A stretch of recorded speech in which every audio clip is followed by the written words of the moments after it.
Who here remembers the 2005 chase for the Cup when half of the 10 drivers in the chase were Roush drivers? Back then, there was little argument against Roush being the best all-around team in NASCAR, and no argument at all against them being the best Ford team in NASCAR. Now, 18 years later, wow, that makes me feel old. It may be time to start referring to them as the best team in the Ford stable once again. And yes, better than Team Penske, the team that has carried that title for the better part of the last decade, and the stats show it may not even really be that close. We'll get into that in just a second, but first, today's trivia question. Who were the 5 drivers who were part of Roush's lineup in that 2005 season? It's no secret that for most of the 2023 season, Ford has underperformed. Stewart-Haas Racing has been down for the last few years, and 2023 is no exception. But Team Penske can usually be counted on to be a bright spot even when SHR is down. But this year is different. Instead of Penske being the bright spot of Ford's season, it's a resurgent RFK Racing. A resurgent RFK Racing that has overtaken Team Penske as Ford's top team. Let's look at what I think is actually a pretty wild stat. According to Racing Reference, following the conclusion of the regular season finale at Daytona, RFK Racing drivers Brad Keselowski and Chris Buescher stood 5th and 6th, respectively, in the non-playoff point standings. Meanwhile, Team Penske drivers Joey Logano, Ryan Blaney, and Austin Cindric stood 11th, 13th, and 22nd. Think about that for a minute. There were no Team Penske cars in the top 10 in points. If we were still under the original chase format that was around in that 2005 season, there would be no Penske cars in the chase this year. I would say that that story would certainly rival Chase Elliott not making the playoffs. But that just goes to show you how consistently fast the RFK cars have been over the Penske cars. Clearly, Austin Cindric is having a forgettable sophomore season, one that I think he will bounce back from next year, but Logano and Blaney are bona fide stars in the Cup Series. However, the numbers go deeper than that. Both RFK drivers have better average finishes than all 3 of the Team Penske drivers. RFK has 23 top 10 finishes between 2 cars, compared to Penske only having 28 top 10s between 3 cars. And both teams have 12 top 5 finishes each, in spite of the fact that RFK has 2 cars and Penske has 3. Obviously, Chris Buescher's 3 wins top the 2 wins that Penske has, 1 for Logano and 1 for Blaney. Now, none of this is to say that Team Penske is a team on the decline. They certainly are not.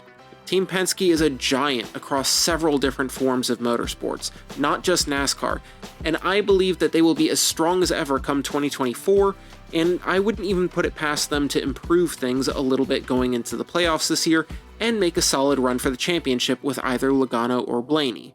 Logano is the defending champion after all. What I am saying is that as things stand today, RFK Racing has re-emerged as the strongest team in the Ford stable. In his second season since leaving Team Penske to take an ownership stake in Roush Fenway Racing, now RFK Racing, it is hard to argue that Brad Keselowski did not make the right choice.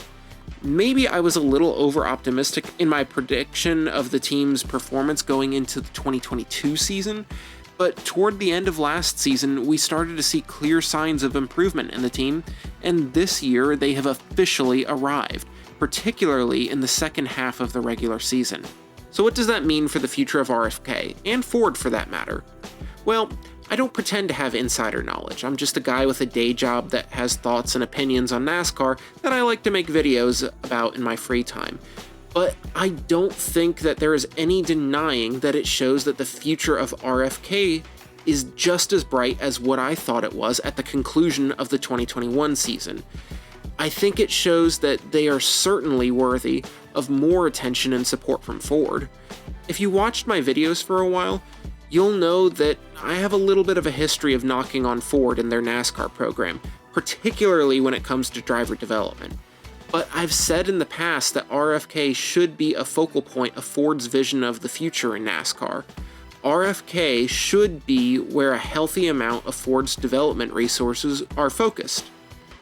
Ford desperately needs to up its presence in the Xfinity Series in particular, and helping RFK launch an Xfinity program for driver development would be a big move in the right direction. The only Ford team with a solid Cup Series connection in the Xfinity Series is Stewart-Haas Racing, and I don't think anyone seriously believes that SHR will be with Ford in 2025. That relationship has been on the rocks ever since Ford told Tony Stewart that he couldn't sign Kyle Larson, and it has only been getting worse. SHR's contract with Ford only runs through 2024, and Stewart has pretty openly talked about the possibility of going to another manufacturer in 2025. Brad Keselowski has talked about the possibility of adding a third Cup Series car, and I would say that that is certainly a good move that could happen in the future, but Keselowski himself has said that it's easier said than done, and that they're happy with their relationship with RFK Racing for now. So maybe the next logical step would be to add a truck or Xfinity program first, then add another Cup team later.